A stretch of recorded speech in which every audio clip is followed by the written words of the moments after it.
अस्सलाम वालेकुम। ये सगीर भाई आए हैं जी। सगीर भाई कहाँ से आए हैं उस्ताद सलीम वेल्डिंग वाले सर। और कहाँ से मुनसब है?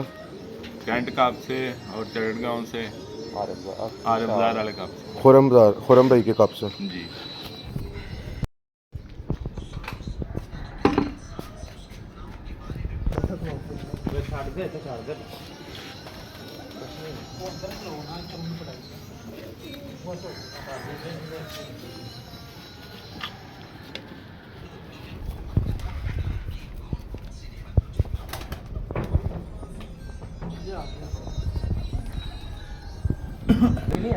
नहीं कोई चक्कर नहीं।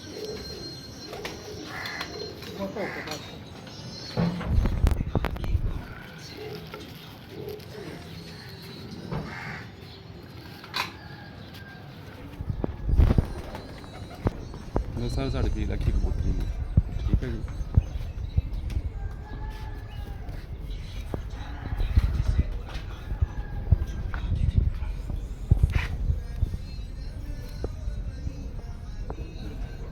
भाई ठीक है वो किसी को टाइम है जी। ਅਸੀਂ ਤਾਂ ਸਾਰਿਆਂ ਕੋ ਪੁੱਛਿਆ ਇੱਕ ਲਾਹੌਰ ਦੇ ਵਿੱਚ ਇੱਕ ਭਾਈ ਕਾਨੂੰਨ ਹੈਗਾ ਜੀ ਦਰ ਦੇਖਿਆ